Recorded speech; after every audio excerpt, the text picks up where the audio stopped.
Thanks everybody for introducing yourselves and coming to join us. We wanted to put on a webinar today, a little more information about Educators Abroad Global Student Teaching and what we are up to as a program. I'm gonna along here, like our panelists to introduce themselves. We'll start with Mary Beth, and you can share a little bit about your background and what your role is with Educators Abroad Global Student Teaching. Yeah, good morning, everybody. Thanks for being here with us. As you can see, I'm co-directing the Global Student Teaching Program. And before that, I spent about 25 years at the University of Wisconsin-Oshkosh, where I live. My husband and I live here in the town of Oshkosh. 20 of those years was as a field experience director and certifying officer for the College of Education. So I understand what a lot of you go through and are going through in these challenging times of being a student teaching director. My actual teaching license was in secondary science, and 8 of those years of teaching science I spent at the Frankfurt International School in West Germany when I arrived there, and I left when it was Germany. So those are wonderful, very exciting years for me as a young teacher and got me very excited, of course, about international education. Thanks, Mary Beth. Stephanie, do you want to chime in? We have a guest from Winona State, being one of our partners, being able to join us and share today as well. Sure, thank you. Hello, everyone. My name is Dr. Stephanie Bowman. I'm the director of the Center for Student Success here at Winona State University. Pronouns she, her, hers. I've been in this director role for about a little over 4 years, but I believe plus 10 years that Winona State has been partnering with Educators Abroad and sending our students both internationally as well as being able to provide them domestic placements all over the United States. Thanks, Stephanie. I'm Kevin Zach. I'm the co-director of Global Student Teaching along with Mary Beth. I'm currently also the Associate Dean and the Director of Teacher Education at Northland College in Ashland, Wisconsin. I used to be a middle school science teacher in St. Paul, and I worked at the University of Minnesota Duluth in the education program. I worked with international student teaching placements there for a number of years before coming over here to Northland for the last 10. And I've been working with Global Student Teaching now for 4 years, and it's been really fun working on our team and being able to provide opportunities for students to do their student teaching in all parts of the world. I'm going to move ahead here. This is what our plan is. We've got a short bit of time together today, but our plan is to talk about what is global student teaching, and then also why do people want to go and do their student teaching abroad, and why do universities participate. And then we'll also have an opportunity to look at how you can partner with global student teaching. And at the end, we'll have a chance for any questions that you might have. And so as we're going through, if a question pops up, you can either put it in the chat or you can just jot it down, and we'll have a chance to answer those at the end. Educators Abroad Global Student Teaching has been around for almost 40 years. As you can see by these numbers, there have been lots and lots of connections amongst educators in different schools around the world, different universities throughout the United States and around the world, and covering a lot of geography. And all of this started through collaboration amongst educators and having conversations to be able to talk about what we do as teachers in this global profession. And through that, opportunities came up to do exchanges and make placements around the world, and that's continued to grow and expand to where we've had this almost 4,000 participants over time. And I might add that I was one of those participants a long time ago. I was fortunate to go to university. I went to Concordia College in Moorhead, and I was able to partner with Educators Abroad Global Student Teaching and do my student teaching in New Zealand quite some years ago. And really, Educators Abroad Global Student Teaching is this big global network that we have. We have teachers in schools, we've got principals, we've got university faculty at universities around the world. And it's this global network of educators that allows us to be able to place students in different countries around the world at different schools. And what has been exciting, I think we started to learn over the last several years, is what Stephanie alluded to, is being able to do placements around the United States as well. And so we've been able to expand some of our placements to include different states and different schools in the United States. And through that, again, it's all through a network of educators that we have and connections that we have. And we're able to use those as opportunities to create experiences for students in schools in all parts of the world. And one of the things that in our conversations and our collaboration is that we notice that teaching is this global profession, no matter where in the world we are. And we use the INTAS standards, those model core teaching standards, the 10 things that we as teachers do. I know that in our program here at Northland, we use those. And I'm guessing many universities around the country use those as well. And the same is true around the world. And so those are the things that we use that help us prepare student teachers in these placements.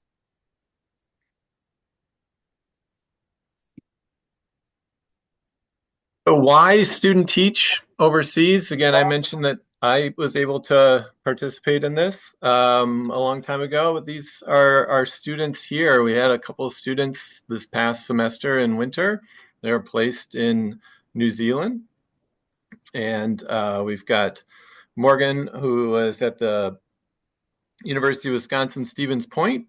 She was placed at the Wilson School. It was just north of Auckland and in New Zealand. And she was doing special education and had a wonderful experience. We had our coordinator down there. His name is John Morris. He's a former principal at the Auckland Grammar School, and he was able to supervise both Morgan and Macy. You can see what their responses are to their experience. Macy was doing secondary science. She was placed in Parnell, which is a suburb of Auckland in New Zealand, and had a wonderful experience there too. I'll jump in here and talk about Dylan and Phoebe. Both of these candidates, interestingly enough, were English majors, secondary English majors. Both were from North Dakota State University, and both student taught in the spring of 2023. So Dylan ended up in Italy at the International School of Como, which, as you can see from his backdrop, a beautiful place to live for a while. And Phoebe was at the International Bilingual School of Provence in France. And of course, they knew one another before they left and ended up in different countries. And they did, I believe they did connect and do some traveling together. Some of the students are able to do homestays, which is very nice. It's an opportunity for them to get to know families and get to know the culture a little bit better. So they both had a fabulous experience and ended up landing some really good teaching jobs.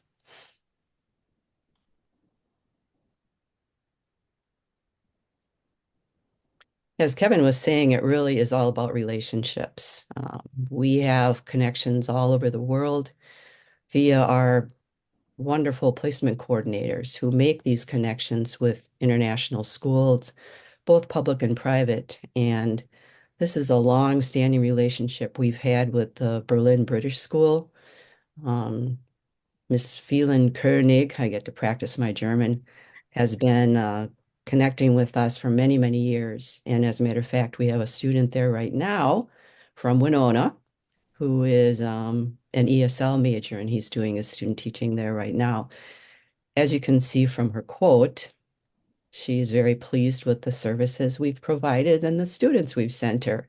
And so much so that several years ago, they actually hired one of our students on the spot from the University of Wisconsin-Platteville. So she flew home after student teaching, repacked her bags, and flew back over to Berlin. And she's gainfully employed there right now. So that's a wonderful testament to the quality of our candidates.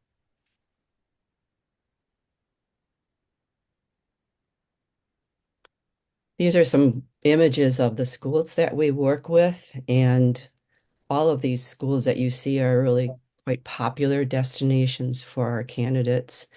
We've had, again, longstanding relationships with the administration at these schools. The students are well taken care of, and they have excellent professional experiences. I do want to remark on a new school. That's the 𝗬𝗠𝗄𝗏 School in Kenya. We sent our first candidate to Kenya, Africa. He's there right now, and he's an English major as well. It seems we have a lot of English majors involved in the program. And this school has a very interesting history. It was started many years ago by a pastor who was looking after the homeless children, the street kids in Kenya. And he decided to rally around trying to provide education for them. So this school and another one like it were built from private funds for, essentially, these are all kids that were orphans. And Bryce is able to work at both schools, one in 𝗂𝗄𝗃 and one in Nairobi. And he connected with me a couple of weeks ago, and he's having a fabulous experience. So we're very proud of his chutzpah, I guess, and his ability to kind of bring back, of course, stories and information about this new school on our participant list. And so we've talked about our students, we've talked about principals, we've talked about host schools, and then there's our university partners. And so I'll turn it over to Dr. Stephanie Bowman to talk about Winona State and how they interact with Educators Abroad Global Student Teaching and why they've decided to partner with GST. Sure, thank you. Yeah, so the big reason is, I guess if the question is why, at Winona State, we tell our students, we promise our students, we use it as recruitment in order to get our students here, is that you can student teach anywhere in the world except for the district in which you attended. And we stay true to that, right? However, at the same time, I don't have personal contacts all over the world in order to make that promise. So one way that we can sustain this as a recruitment factor, but also that promise, is through partnering with Ed Abroad and Global Student Teaching. We've had many students who have gone through this process who are, you know, they're just like, I don't know, I want to go there. I want to go to that country.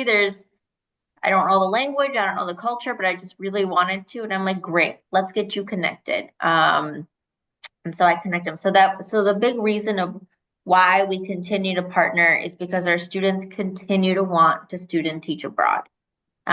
It's a demand from our students, and this partnership is able to grant them that, grant them where they want to student teach. The process we have here at Winona State in order to get our students from point A to point living across the world, first they meet with us, either myself or my coordinator, and we go through all of the materials in preparation for student teaching just the same way as we would if we were placing our own student teacher, making sure that they've got their academics in check, their field experiences in check, their background checks, all of that. But there's an additional layered component to who is able to student teach abroad and who is not. If a student would come back with an either an academic concern or a dispositional concern or a concern regarding some of their field experience placements, we would have that conversation with that student as to why it's not a good idea to student teach abroad, why their faculty don't recommend that for them or whatnot. Because I want to also ensure that the students I hand over have that ability for self-engagement, self-motivation, independence. It takes a particular type of student to thrive in a global student teaching. That doesn't mean everyone can't do it, but I definitely wouldn't send a student who needs a lot of guidance and support to be that far away from their faculty and getting that content information here. So we definitely vet them before we approve for them to go through the process. And they fill out the process. We connect them with Mary Beth. Right away, Mary Beth comes either to our campus, or no, that's Barb. Barb comes to our campus and or virtual every semester to talk to students. It could be they want to do it that same semester. It could be students thinking 2 years ahead. Hey, what does this process look like? We do open office hours that day for students to pop in, ask questions regarding the process so they can hear from our partners there. Once they've submit their application and they're approved to go, that application comes back to us to triple check that everything's correct. Some of the things that, for example, that I always have to correct is they never click the box that, yes, I have to do the EdTPA. And I'm like, yes, you have to do the EdTPA. Sometimes too, students forget to add their minor if it's a teaching license. So we go through and triple check all of that information, which is a really great step that the students completed, but we're just verifying that information is accurate. And then they really work with educators abroad. And that's really nice that I don't have to know the ins and outs and everything. I don't have to personally know placements in schools and cooperating teachers and university supervisors. I have full faith and trust in the partners that, like, here's my student. I tell you that they're prepared, and now you'll provide them with a placement in which they'll excel and succeed at. Students complete their EdTPA. Abroad, I have not had a single concern with a student completing an EdTPA or not being able to complete their EdTPA because the EdTPA is focused on the standards based on that state. And in this case, in that country. So they follow the curriculum that is in that classroom. And then they come back to us a couple of days before graduation. And they've had, we host all of our events on campus and in a Zoom meeting. So if they want to join us, they can. Some folks do end up joining us at like 3 a.m. in the morning because of the time change. But our students are still able to participate in all of the workshops we have during student teaching, but through that hybrid method. Yeah, so that's a little bit of why we continue to send our students through this program and the process of how students and how our university navigates that experience. Is there anything else, Kevin, Mary Beth, that you want me to talk about? Yeah, we'll touch on that. There's another slide coming up here in just a little bit. And if there's any other things on there, we can circle to that in a little bit. Perfect. Thanks, Stephanie.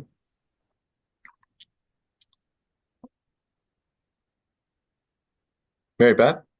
Yeah, I just want to say that it's been a delight to work with Winona. They send us a lot of students, both domestically and internationally, for those kinds of placements. And what Stephanie describes as that connection, the relationship, the interface between GST and her office and her international office is perfect. We have a lot of resources to kind of keep us on track, and the interactive student summary is the page that I spend a lot of time on, and Stephanie was referring to that as well. So each student ends up with a web page of their own. That's, of course, part of our database. And here is where documents are uploaded. This is where their application is sitting. I am the one that basically goes through and reviews the materials after Stephanie and the folks in her office have approved the candidate. And as she said, we want candidates that will thrive and do well in these sometimes challenging environments when they're on their own and in a different country. So we really appreciate that vetting that goes on university side. So the materials are uploaded here. This is also where evaluations are uploaded by our university supervisors that are hired overseas or domestically. The placement coordinator that I assign after the student is submitted and done their down payment. The placement coordinator has access to this information. So of course, that's where that person looks to see what the placement requirements are, what age level, what grade level, what content, if it's a split placement, and how many weeks, and those kinds of details. So this is really strategic for just the operation of every placement. When the placement is complete, you'll see, I don't know if you can read it very well, but we use that British spelling, the status up towards the right side there on the independent student summary. It says program complete.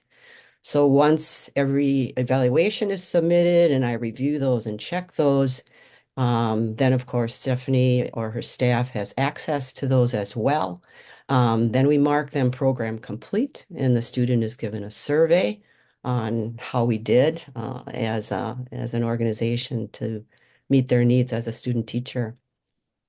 We have a pretty extensive handbook, and this was developed not just for the student, but for all the key players. So it's lots of details for the student about what kinds of responsibilities they have pre-placement, during the placement, post-placement, responsibilities for the host school, the university supervisor, the university involved, and of course for global student teaching. So this is a pretty extensive manual, and we do ask the student to read it so they're prepared prior to leaving for their student teaching experience.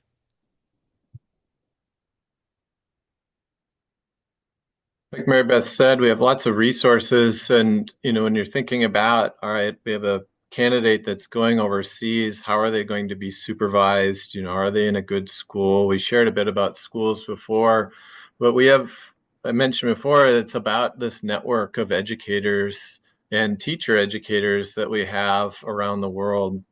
And so having served as a supervisor and I still serve as a supervisor, going out and mentoring beginning teachers, we have our colleagues that we give them resources to be able to do that.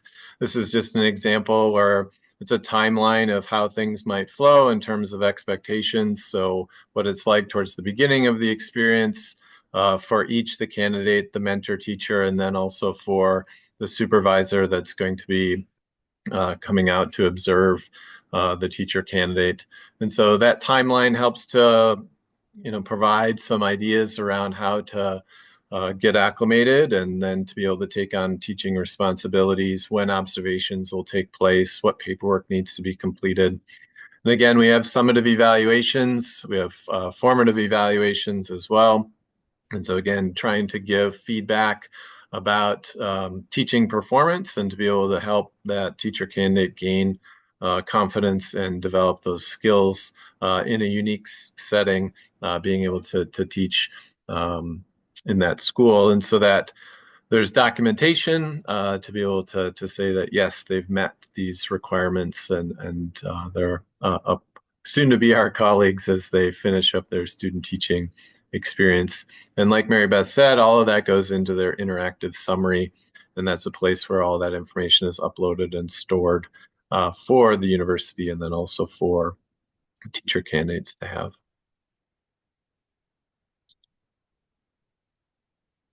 So you might be asking yourself, well, how do we partner with global student teaching? Stephanie shared how Winona State interacts with global student teaching.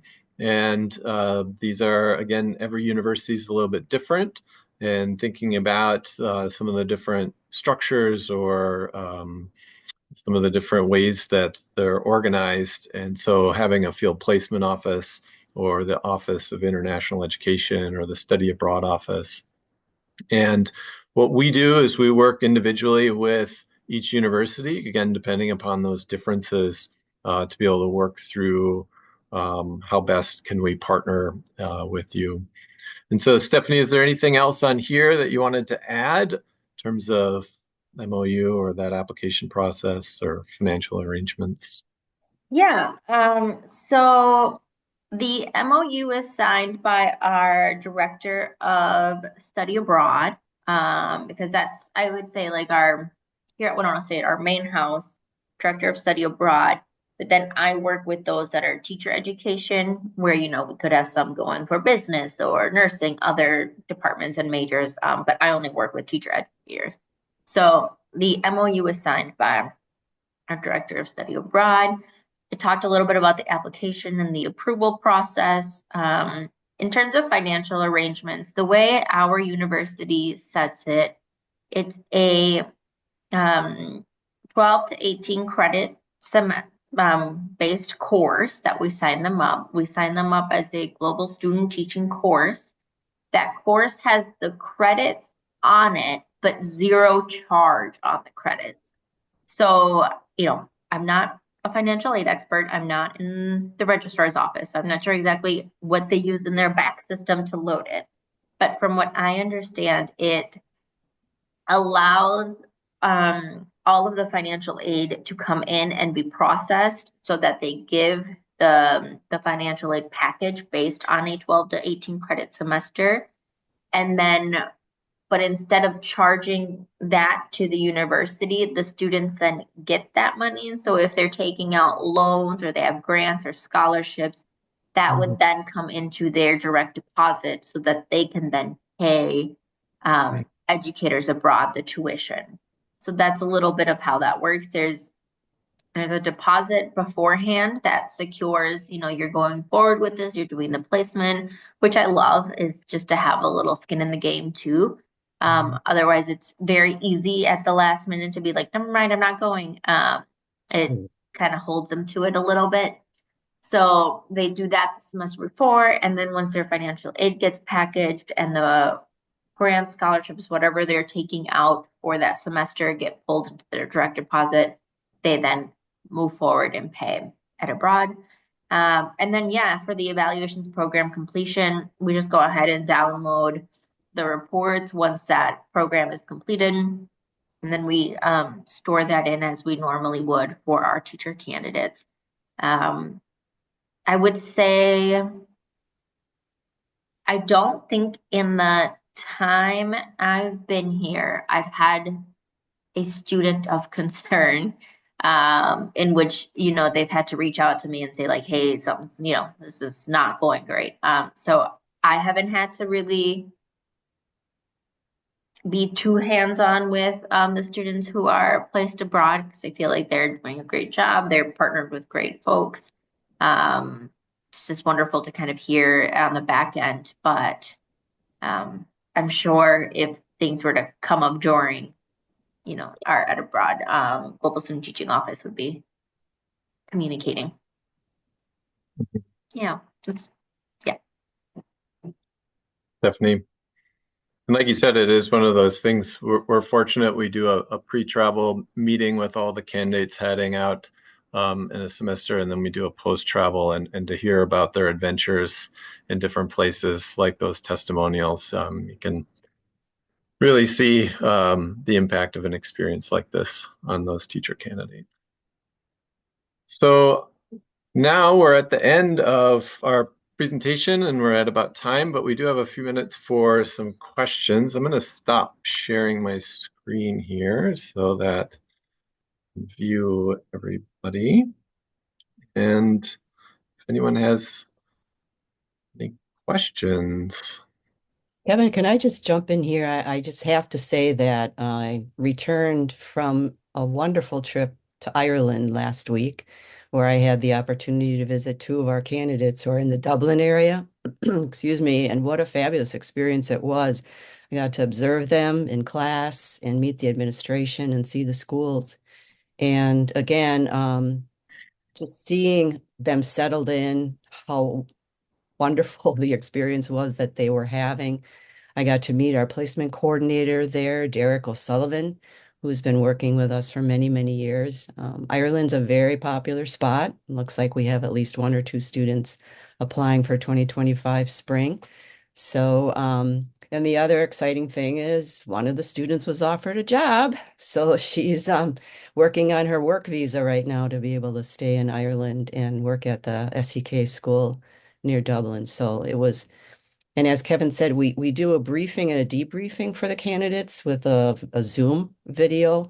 And that's always, we talk about how rewarding it is to hear them pre and post when they come back and find out about how much they've learned, how much they've changed, how much they've grown. That's always the best day for us as a team to hear what they've experienced.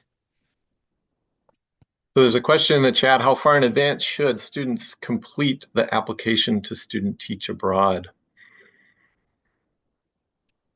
Well, we have some students that are actually registering 2 years ahead or a year and a half ahead. As soon as they register, we get an auto message that we know they've started the application, where they're from, what they plan on doing. When they actually start the application, start uploading things, then it goes to the next level. Um, I I always say that the semester before is really the semester when materials and applications should be uploaded and filled. Obviously, we want letters of recommendation, so those need to be relatively recent. The transcript should be relatively recent. So usually the semester before is when we're looking for all those materials, but they can register at any time. Someone have any other questions? I see that we have, oh, Cindy's got her hand up. Go ahead, Cindy. Yes, I was thinking a few years ago that instead of letters of recommendation that you had used electronic references or surveys. Is that still being done, or do you specifically want letters now? Well, Cindy, we have a form letter that's actually built into the interactive summary. So the student puts the name of their reference person or their professor in there, and they get an auto message from Educators Abroad with that form. And that's almost exclusively what I've been seeing and using. Although yesterday I did review a letter from a mentor teacher that had the student in clinical. But yeah, we're pretty much going with that standard form. It's 4 questions. Okay, Yeah, and that's been helpful because then it's consistent. okay. Yeah, and we always ask for 2 letters, and usually they're from professors, but sometimes, like I said, they could be from mentor teachers or clinical professors. But yeah. Thank you. That's helpful. Mhm. The other thing we require is a criminal background check, and that, of course, should be relatively recent, just like it would be for the student teaching office. So a lot of the forms that we require would be, for example, what Stephanie would require in her office, and it just makes sense. It's the same kinds of materials that we would be asking for. Thank you. Mhm. Well, that reminds me that we did have a recent question regarding the COVID vaccination. And so I'm curious to know about the status of that. We had one candidate who was really interested, and I don't know if she'll be participating or not because of that particular requirement. Yeah, that's a really good question, Cindy. During the thick of COVID, we did require vaccination and proof of vaccination, and still built into the application. In the past year, we've relaxed that requirement. We're recommending it, and also letting the candidate know that if a school they plan to attend requires it, then of course they Yeah. have to comply. Some of the students are still uploading. Some of the students will email me and say, for personal religious purposes, I'm not going to have the vaccine. But right now, we're allowing them to come in without having proof of vaccine. Okay, thank you. Yeah. I did want to mention that each university is assigned a liaison from our team. So Stephanie did mention someone by the name of Barb. Barb Truitt-Peterson is the liaison for Winona. She makes personal visits there. She tries to get there for like an open house event if there is one for student teachers. So each university, as they join our partnership, would end up with someone who's directly responsible, called a liaison. So, for example, I'm the liaison for the Wisconsin schools, and Kevin works with Minnesota schools, etc. So Neely, our colleague, she works with almost everybody else. So we have a trio team that's spread out across the U.S. Doing our liaison duties and making those personal connections with anything that may arise or questions that would come up. I wanted to say thanks to everybody for attending today. Thanks, Stephanie, for joining us and offering Winona State's perspective. And I just wanted to let you know that you'll be receiving an email, just a short survey to be able to share some information. If you have questions, you can always reach out to us as well. If you have any questions or you want to have an individualized meeting to talk more about how it might look at your institution. Or if you have any other colleagues that might be like, oh, I'd like to learn a little bit more about educators abroad and global student teaching, you can always put them in touch with us, and we'd be happy to have that conversation and schedule that meeting.